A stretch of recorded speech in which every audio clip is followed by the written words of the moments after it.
Assalamualaikum warahmatullahi wabarakatuh. Pada kesempatan ini, saya akan memaparkan hasil saya membaca pada modul 1 mengenai filosofi pemikiran pendidikan Ki Hajar Dewantara. Dan saya pun akan menjelaskan mengenai strategi bagaimana mengimplementasikan pemikiran dari Ki Hajar Dewantara mengenai pendidikan. Selamat menyaksikan. Perkenalkan, saya Irfan Lutfi Faisal dari SD Negeri Dharma Raja 2, CGP Angkatan 7 dengan pengajar praktik Ibu Imas Rosita SPD dan fasilitator Ibu Dini Siti Anggraini SPD MSI. Ki Hajar Dewantara membedakan kata pendidikan dan pengajaran dalam memahami arti dan tujuan pendidikan. Menurut Ki Hajar Dewantara, pengajaran adalah bagian dari pendidikan. Pengajaran merupakan proses pendidikan dalam memberi ilmu atau berfaedah untuk kecakapan hidup anak secara lahir dan batin. Sedangkan pendidikan memberi tuntunan terhadap segala kekuatan kodrat yang dimiliki anak agar ia mampu mencapai keselamatan dan kebahagiaan yang setinggi-tingginya, baik sebagai seorang manusia maupun sebagai seorang anggota masyarakat. Pendidikan adalah tempat persemaian benih-benih kebudayaan dalam masyarakat. Ki Hajar Dewantara memiliki keyakinan bahwa untuk menciptakan manusia Indonesia yang beradab, maka pendidikan menjadi salah satu kunci utama untuk mencapainya. Pendidikan dapat menjadi ruang berlatih dan bertumbuhnya nilai-nilai kemanusiaan yang dapat diteruskan atau diwariskan. Ki Hajar Dewantara menjelaskan bahwa tujuan pendidikan yaitu menuntun segala kodrat yang ada pada anak-anak, agar mereka dapat mencapai keselamatan dan kebahagiaan yang setinggi-tingginya, baik sebagai manusia maupun sebagai anggota masyarakat. Oleh sebab itu, pendidik itu hanya dapat menuntun tumbuh atau hidupnya kekuatan kodrat yang ada pada anak-anak, agar dapat memperbaiki lakunya hidup dan tumbuhnya kekuatan kodrat anak.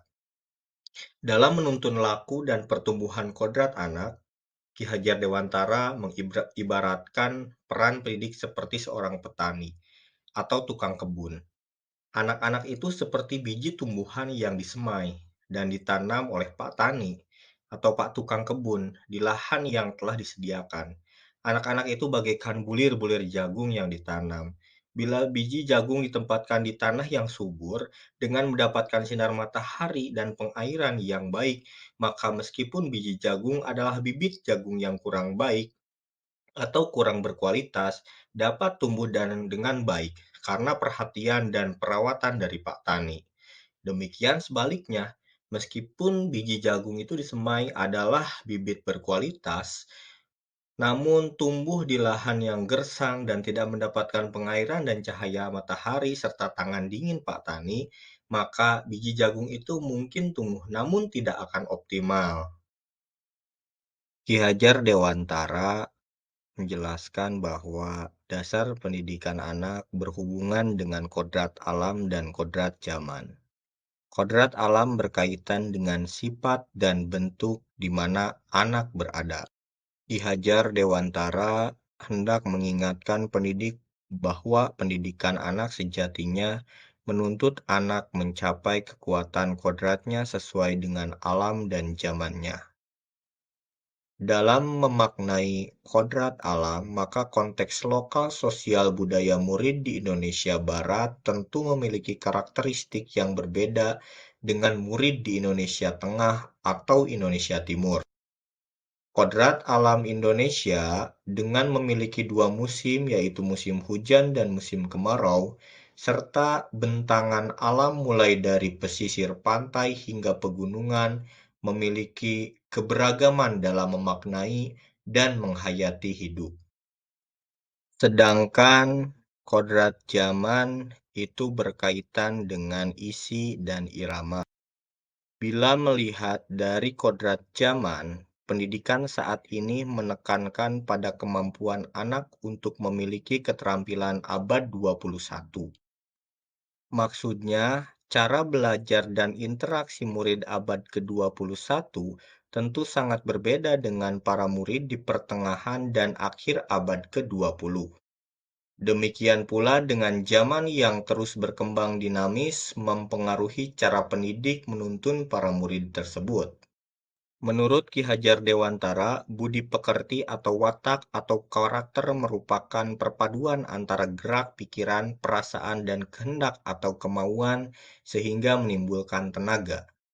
Budi pekerti juga dapat diartikan sebagai perpaduan antara cipta, kognitif, karsa, afektif sehingga menciptakan karya atau psikomotor. Strategi implementasi pemikiran Ki Hajar Dewantara. Yang pertama, komunikasi dengan kepala sekolah dan guru. Yang kedua, sosialisasi rencana kepada murid di kelas. Yang kedua, dan yang ketiga, melaksanakan pembiasaan di sekolah. Pembiasaan menjadi petugas upacara. Pembiasaan membaca doa sebelum dan sesudah belajar. Pembiasaan Pembiasaan menyanyikan lagu wajib nasional dan lagu wajib daerah. Pembiasaan ekstrakurikuler pramuka. Pembiasaan bermain sambil belajar. Pembiasaan bermain sambil Pembiasaan kegiatan mencintai lingkungan dengan merawat tanaman serta membersihkan lingkungan sekolah. Terima kasih, salam dan bahagia. Wassalamualaikum warahmatullahi wabarakatuh.